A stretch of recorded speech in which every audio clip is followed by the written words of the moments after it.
साथियों, क्या हाल है आप सब लोगों का।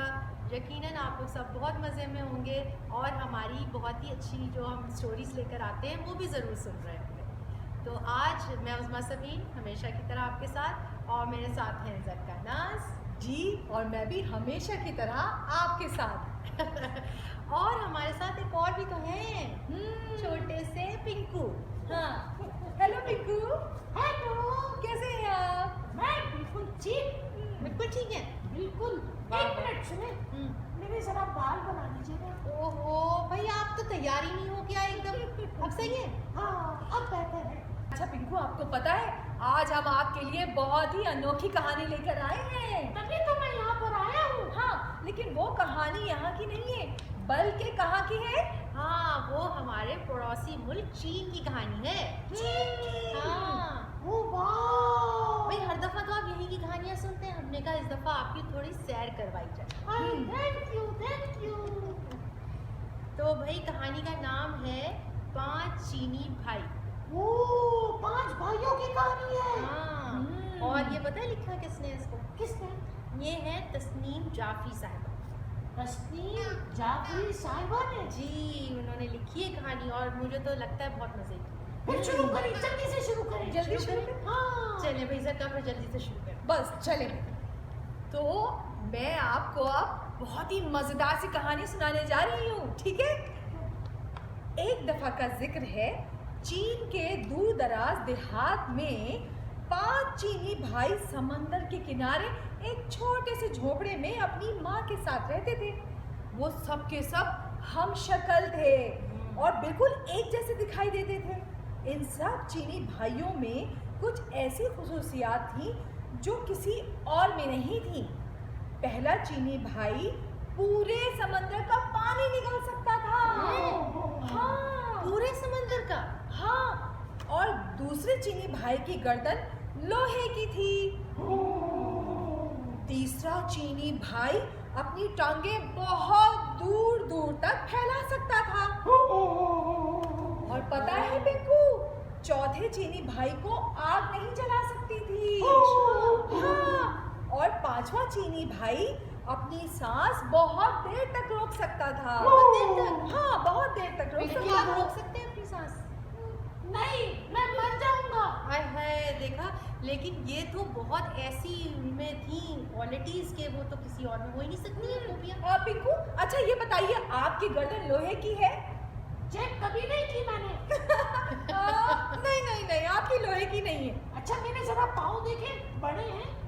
मुझे तो आपके पाँव ही नजर नहीं आते। मुझे नजर आ रही है बहुत बड़े बड़े हैं और नाखून तो बहुत बड़े बड़े लगे। ओहो भाई, नाखून नहीं काटते हैं आप अपने। अच्छा तो बच्चों, याद रहेंगी ना आपको इन सारे 5 भाइयों की खूबियाँ? ये ज़रूर याद रखिएगा क्योंकि कहानी में आगे चल के इसकी बहुत ज़रूरत पड़ेगी। ठीक है, चल तो आगे बढ़ते हैं। हर सुबह पहला चीनी भाई समंदर पर मछलियाँ पकड़ने जाता था और शाम तक जितनी मछलियाँ पकड़ता था उनको बाजार में जाकर बड़ी अच्छी कीमत पर बेच देता था। एक दिन समंदर पर जा रहा था तो पड़ोसियों का एक लड़का भी उसके साथ हो लिया। उसने बहुत मना किया लेकिन लड़का बाज ना आया। दोनों जब समंदर पर पहुंचे तो पहले चीनी भाई ने एक ही सांस में तमाम समंदर का पानी निगल लिया। समंदर खाली हो गया तो उसमें मौजूद तमाम चीज़ें वाज़ेह हो गईं। लातादाद मछलियाँ, उसके अलावा समंदर में बेशुमार कीमती खजाने सब नज़र आने लगे। लड़का ये सब देखकर दीवाना हो गया और दौड़ा खजाना समेटने के लिए। पहले चीनी भाई ने तो सिर्फ इतनी ही मछलियाँ पकड़ी जितनी वो रोज़ पकड़ता था।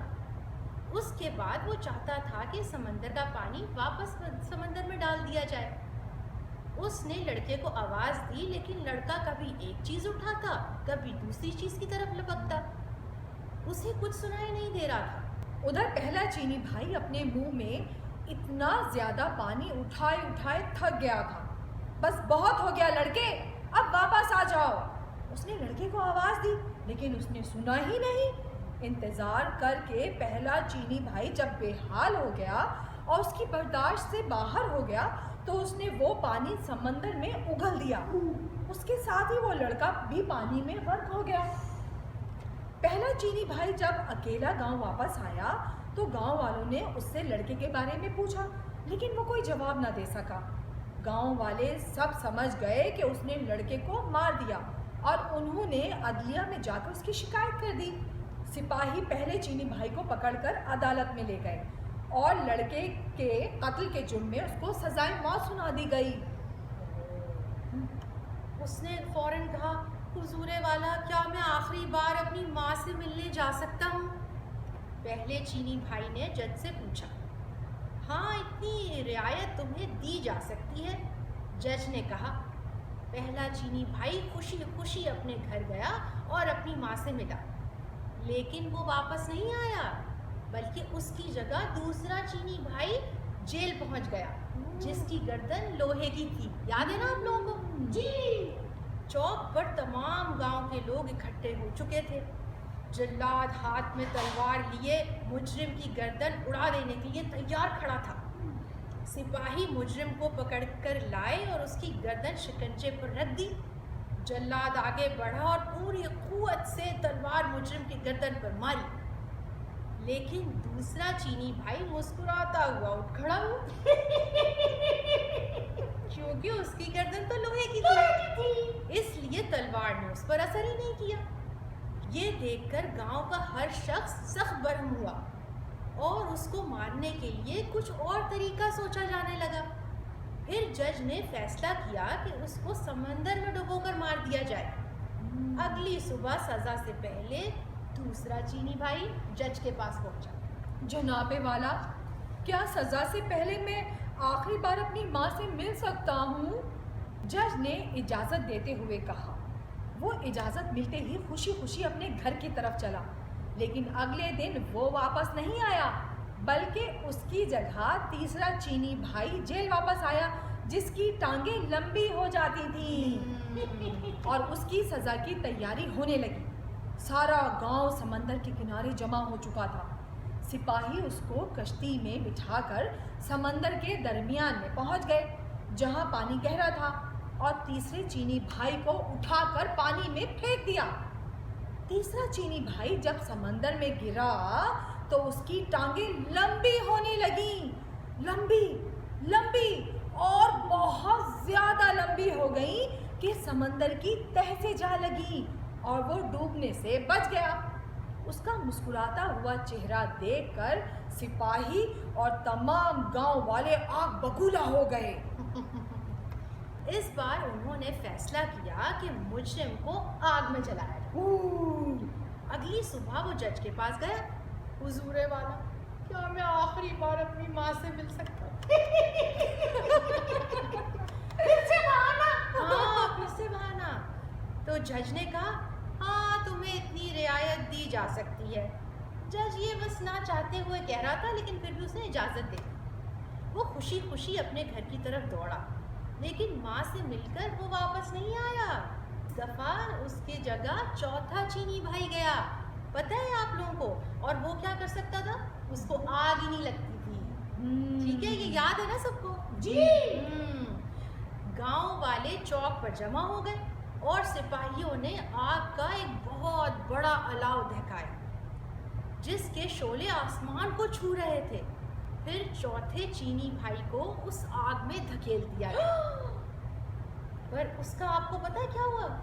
वो आग में पहुंचकर क्या कह रहा था? क्या? वो कहता, आहा, कितना सुकून मिल रहा है। और वो मुस्कुरा मुस्कुरा कर बोल रहा था, क्योंकि उसको तो आग जला ही नहीं सकती थी। आग और तेज कर दो, लोगों ने चिल्ला चिल्ला कर सिपाहियों को कहा, और उन्होंने आग और तेज कर दी। बड़ा मजा आ रहा है। चौथे चीनी भाई को खुशी में मजा आ रहा था। अरे भाई, गांव वाले ये सब देखकर सीख पा हो गए और फिर उन्होंने फैसला किया कि उसे बदबूदार जगह पर बंद कर दिया जाए ताकि दम घुटने से मर जाए। अगली सुबह चौथा चीनी भाई जज के पास आया। हुजूरे वाला, क्या एक आखिरी बार अपनी माँ से मिल सकता हूँ? बिल्कुल यही कहा कि क्या आखिरी बार मैं अपनी माँ से मिलने जा सकता हूँ? हाँ, इतनी रियायत तुम्हें दी जा सकती है। जज ने गुस्से में कहा।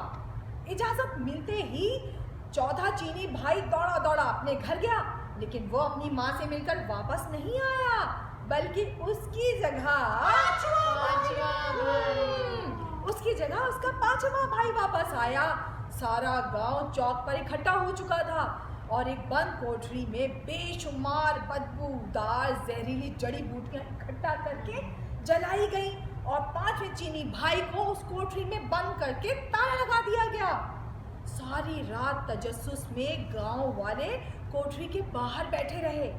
सुबह जब सिपाहियों ने उसकी लाश निकालने के लिए दरवाजा खोला तो वो जिंदा था।